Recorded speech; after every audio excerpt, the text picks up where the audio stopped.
I think I gave that 1 star, and honestly, if I could give it 0, I would. She was so millennial coded, I cannot. Hated that book too. It was boring.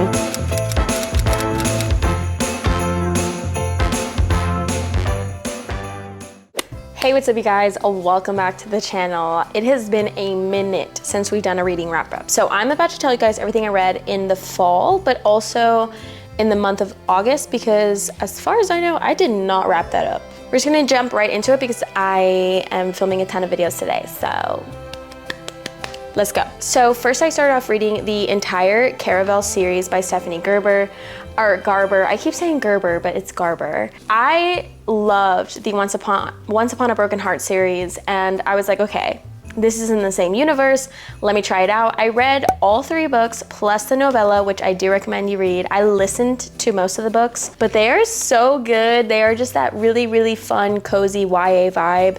I don't feel like these are super kiddish to the point where I'm not enjoying them anymore. I find that sometimes with YA that happens, but as a 24-year-old woman, I liked this. It was very cozy, very comfy vibes. I truly enjoyed this. So basically it just follows these 2 sisters that are trying to escape their like kind of abusive and like really, really horrible father. So they end up entering, one of the sisters ends up entering into the Caraval, which is like this game. If you solve the mystery or like figure out the ending, like, I don't know, it's not very well put together because we still don't even know like what they win at the end other than like a wish granted maybe. I don't even remember. It's been a while since I read these, but they were cute, they were fun. It's adventuring, it's following these 2 sisters and their love interest, so it is like romantic-y coded, and it just gives like all the cute cozy vibes. The novella is like a Christmas novella. It was very, very cute. I highly recommend you read it. But yeah, I highly enjoyed these. I think that they're a good, easy read and they don't require a lot of brain power,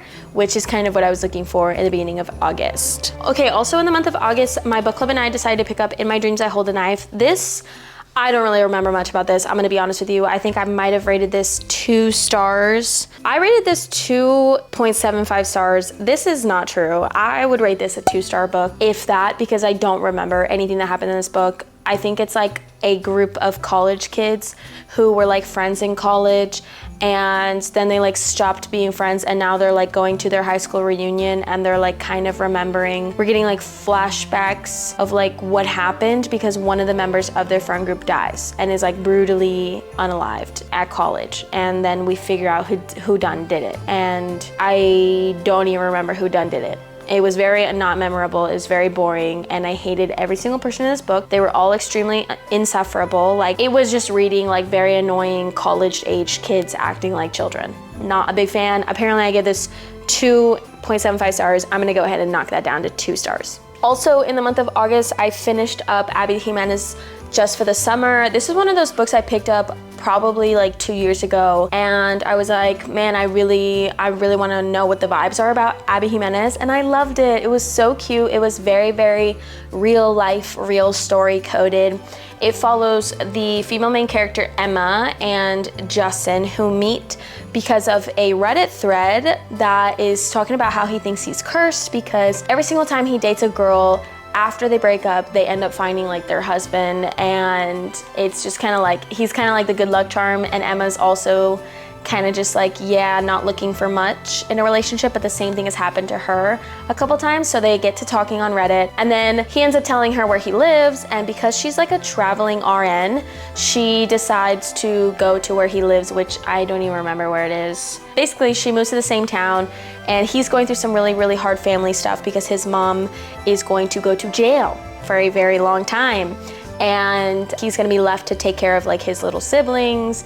And she is also like a very detached person, and she has a lot of trauma with her mom because her mom has like never really been there for her, and so she's always just kind of been like on the move, never stayed in the same place for very long. And it's just kind of like them navigating those challenges in their own lives and not necessarily like coming together to like solve these problems for each other, more so just like they have been able to be there for one another through these really, really tough journeys and overcoming the traumas that have leaked into this relationship, because they obviously really, really care about each other. They're obviously very, very into each other. And so they're fighting this, like, these traumas that come up for them that make them not want to be together. So I thought it was very, very cute.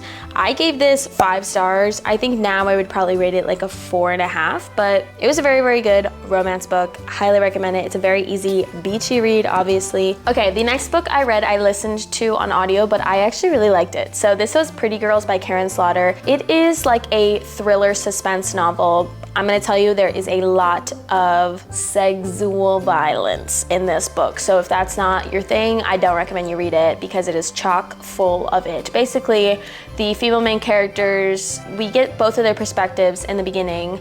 They're 2 sisters, Claire and Lydia. Claire has just been released from jail because I think she like got in a fight with like a mom over something stupid, and she has to wear this ankle monitor, I guess, or I don't even know, honestly. But essentially she gets released from jail, and as soon as she gets released from jail, she goes to eat dinner with her husband, and he gets unalived in front of her, and she is like, what the heck? And as she's like going through all his things to get rid of them, she finds some really, really horrible videos on his computer, hundreds of them, and she is very, very confused as to where they came from. She calls her sister Lydia over, who they haven't really spoken in years and years because their sister went missing when they were kids, and they've never been able to find her, and it kind of took a big toll on the family. And they both work together to figure out what exactly happened to, or what exactly is going on in these videos, and they go down a deep dive, and it gets crazy. And it was a very, very easy listen, very, very quick, fast-paced, intense. Like, it definitely grabs you in, and Claire is a little bit annoying and insufferable for the first like 60%.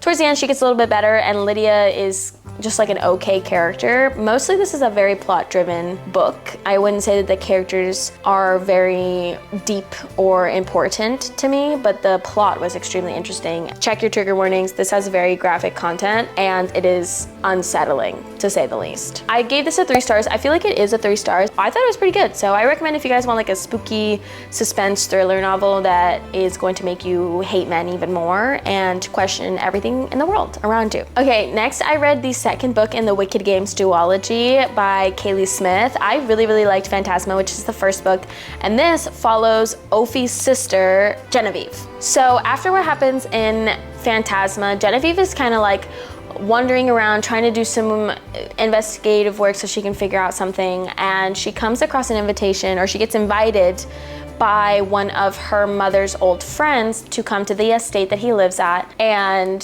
visit him. Or she finds this letter somewhere with an invitation to come to Enchantra, which is the house in which this takes place. And Enchantra is filled with a man and his demon children, quite literally, in which they participate in a series of games for about a week that means that all the people in the house are locked in there, and then the one person who wins gets to leave Enchantra and not have to live there for a year. Everybody else is bound to the property and not allowed to leave, and they're controlled by the king of all demons. Basically, yeah, like they're kind of tortured into this sort of thing, and it's really, really sad. But the romance in this, the spice in this is so good. I really like this book. I have no complaints about it. I liked Genevieve as a character. I thought she was very headstrong and very like herself. I enjoyed it. Rowan Silver, who is the love interest, he is like what you would think he is. He is morally gray, he is deep dark, but he is also do not touch her or you die type energy, and I love it, okay? It is so, so, so good. This I feel like is a definitely more relationship romance driven book. I think without the romance, this book would be not as entertaining, but I did enjoy it, and I gave this book 4 stars, and I stand by that. I stand by that. The smut in this book is so good. It's so good. Okay, now we're getting into September. I read Butter by Asako Yusuke. This is originally written in Japanese and translated to English. This is about a woman who is an investigative journalist named Rika, and she is looking into a case of a woman named Manako Kaji. And this is based off of a real case that happened in Japan. And essentially, Manako Kaji is a woman who has been accused of unaliving 3 of her previous boyfriends, even though there is no real concrete evidence linking her to the murder, right? So essentially, like, she was just dating them at the time that they died, but she is a hustler, okay? She'd be hustling men for money. They've been paying for her lifestyle. She'd just be dating men, and they love her. and she is super into eating. Hence where the name of the book Butter comes from, because she is obsessed with butter. She is obsessed with the delicacy of butter and real butter, not margarine and all this other stuff. But essentially it just unravels as Rika's trying to figure out who she is and what happened and if she was really responsible for this. It's a really, really good commentary on the actual reaction of the public to this case, because she was fat shamed and slut shamed in public for the entirety of her case, because people were like, well, how could men even like her? She's fat, at a time when everybody wanted to be like thin and skinny, and they're like, she's ugly, like why would men like her? And essentially Manako Kaji is just super into like feeding men and taking their money happily. And so Rika goes on a journey learning everything about her she can, and also discovering herself. And she was previously like very much not taking care of herself, not eating, again falling into that like I have to be skinny trap, I have to, you know, this, that, and the other. She is in a relationship that isn't really going anywhere and is kind of like estranged. They don't live together, they've been together for a really long time, and just she's not into it, obviously. Like you can pretty much tell as soon as they get together. I recommend you read this in a book club. There's so many topics in this to discuss, and that is exactly how I read it for book club. So I highly recommend. I give this book 3 stars, only because the ending sort of confused me and it lost me at some point, and I think that I need to do a reread. But if I'm thinking about it now, this is actually gonna get a 3.5 star. Okay, next, our book club read after that was R.F. Kuang's Catabasis. And I'm gonna tell you what, I really liked this book up until the last 20%, okay? I don't know what happened with the last 20% of this book, but it felt very rushed. It felt like an entirely different book. In the beginning of the book, we are introduced to Alice, who is like anal about being successful in the magical world, and her professor who could really, really help her to get far in the magical world, especially in a world where magic isn't really funded much and it's very, very hard to do that for a living. She needs his guidance and his connections in order to achieve her goals and in her career. And basically she studies at Cambridge, and she has an academic rival named Peter, who is like the golden boy. Everything comes easy to him. He's liked by everyone. And after their professor unalives, they both decide to journey into hell to find his soul, to bring him back so that he can help them further their careers in magic, essentially. And when they get to hell, it is very much like, we don't have a lot of time, we gotta do this, we gotta do that, like we gotta get in and out, we gotta find him now. And through that, obviously, they go on a journey of discovering themselves and discovering each other and understanding each other more. I don't know, it's just like something happened at the end of this book that like switched it around, and it felt like an entirely different book. I was just not a big fan of the ending. It felt lazy. And I hate to say that about Ms. R.F. Kuang. I just feel like the second half of this book missed me. It missed me entirely. So this book actually got 3.75 stars, but I'm gonna give it a 3.5 star, unfortunately. We're gonna bump her down because I just feel like I only remember the first half of this book, and the last half I just remember being so strange and like weirdly a different pace than the first half of the book, and it felt like the time crunch just no longer existed, and certain problems just like were not problems anymore, and we were just ignoring them. I wasn't a big fan of the second half of this book. Sorry. I love Rebecca, but I don't know. The second half disappointed me in this book, and I think a lot of my book club members were also disappointed by it. But next, for book club, we decided to read Tender is the Flesh. This is so freaking good, okay? This is dystopian, and it is amazing. Essentially, in this world, it takes place in Argentina, and it's as if in the world a disease took over all living animals that made it so that we would die if we ate them. So everybody decides to what? Go vegan? No. No, because the government lied to them and told them that actually vegan meat is just not good, or vegan vegetables and all that stuff is just not enough. It's not good enough. And so what do we do? Instead of finding a cure, instead of anything else, no, we just killed all the animals on Earth, including all of our pets, and we started eating people and breeding people to be eaten. So basically, this follows the male main character, and he owns a plant where they process meat or whatever, or he runs a plant where they process meat.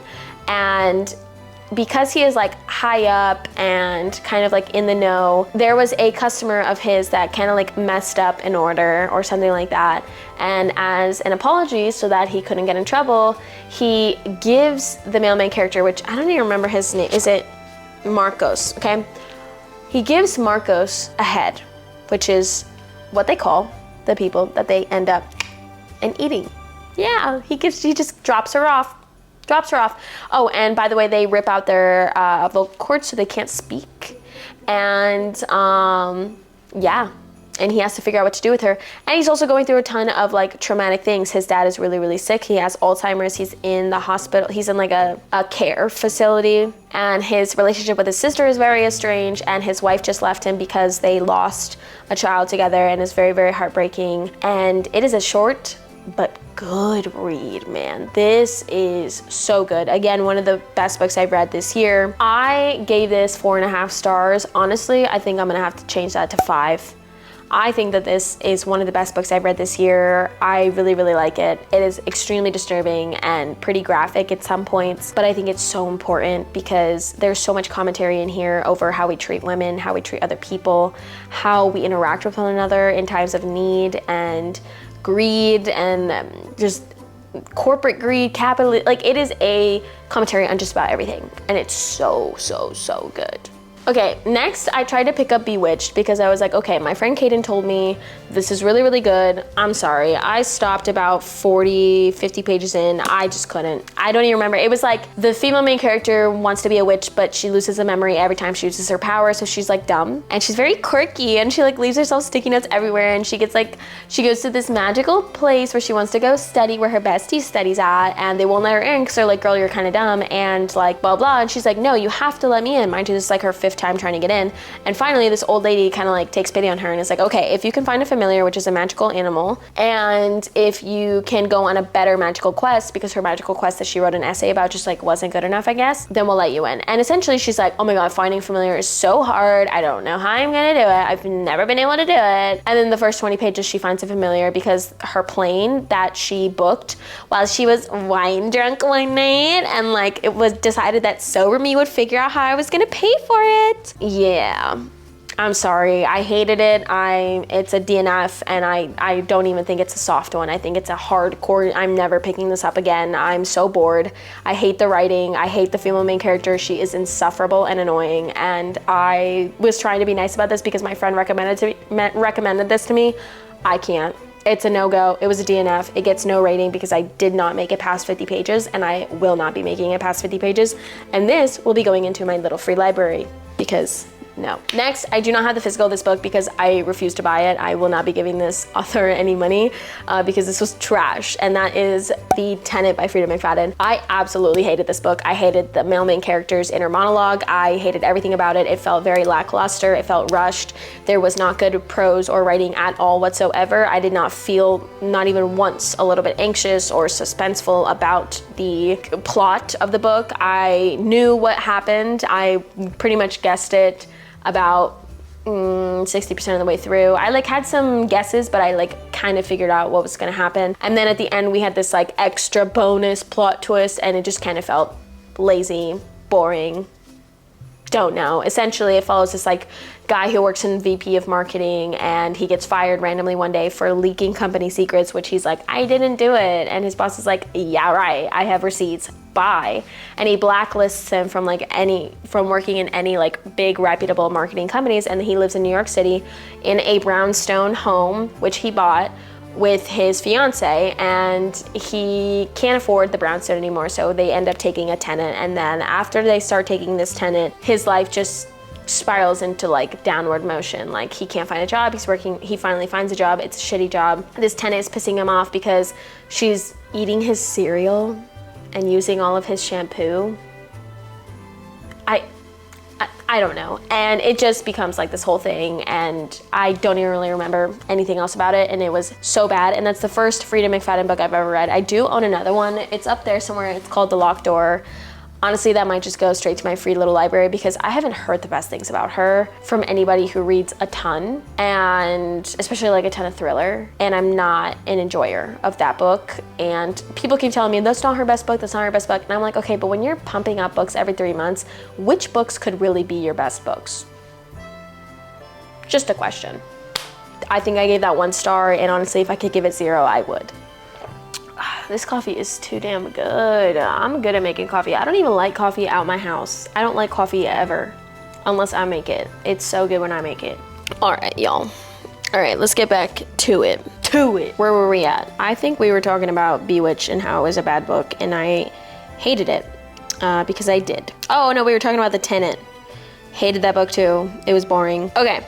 So next, I finished A Study in Drowning by Ava Reid. This took me like 2 months to finish. I'm not gonna lie, it is a very beautiful book. I did purchase the second book because I thought that I was really gonna like this one. Unfortunately though, this just felt, maybe it was because it was YA and it felt very young, but I don't even feel like that was my problem with it. I think my problem was that the pacing was just all off and I didn't really care much. It was a very interesting concept, very interesting book in the sense of like how it was set up in the first 100 pages, but after that, I could not bring myself to pick this book up. I had to force myself to finish this book. It essentially follows Effie, who has had like a past with nightmares and hallucinations of this fairy king character or monster who is from one of her favorite folklore books, okay? And it's a very famous work of literature all across the country in which she lives in. And she is going to architecture school because it's like the only school that will accept women, but she really wants to study literature because she's obsessed with this book. And she sees an ad for the author of the book has passed away and his wife or son is trying to hire somebody, an architect, to rebuild their home from scratch. And so she goes, and while she's there, she meets a man who is going to the literature school, and she's extremely jealous of him, and he's there to like write a book or a report on the late author. And they end up kind of working together to figure out what's going on because the house is quite literally underwater. It is like horribly built. It is not good. There's no way she's gonna be able to rebuild it. Like it would have to be a whole new house. And they begin to discover some things, and I don't know. I gave this book 3 stars because I liked the writing. I liked the prose. I don't like the pacing. I liked the idea of the plot. I did not like how it was executed. I was bored. I'm not gonna lie. So it's a 3 stars. I don't see it being bumped down to a 2.5, but honestly, if I was trying to be really critical, it would be. But overall, it was like an endearing story. It was cute. I just don't find it to be good enough to want to read the sequel. And the last and final book that I read at the end of October, because we'll be doing our November-December wrap-up together at the end of December, is Lucy Foley's The Paris Apartment. I gave this 1.25 stars. I was very disappointed. I heard good things. It's not a thriller, it's just a mystery. I wouldn't even, like, I don't know. Basically, this girl goes to stay with her brother because she gets into trouble for stealing from her boss. And this is like her half brother or something like that. And he's like very rich and successful and lives in this really nice apartment in Paris. And the day she's supposed to arrive, he's like not there. And so she finds a way to get into his apartment and she gets up there and he's missing. She can't figure out what happened to him and everybody in the apartment's kind of like acting weird. And it's a very predictable book. It's kind of boring. I didn't find much of it super entertaining. I listened to it on audio, so I don't think I'll be picking up the physical copy for a trophy because I don't really think I care that much. That's pretty much it. That's all I read in the months of August, September, and October. And I will be doing a November-December wrap-up at the end of next month. So I will see you guys for that. Other than that, if you guys have read any of the books on this list, let me know what you thought about them, if you enjoyed them, if I should pick up Bewitched again, if it's worth it. I just can't. Does she get any better? Does she get any less quirky, guys? Like, I can't. She was so millennial coded. I cannot. I really truly cannot. I'm sorry. Sorry. But yeah, so let me know. I will see you guys next time with another new video. Love you. Bye.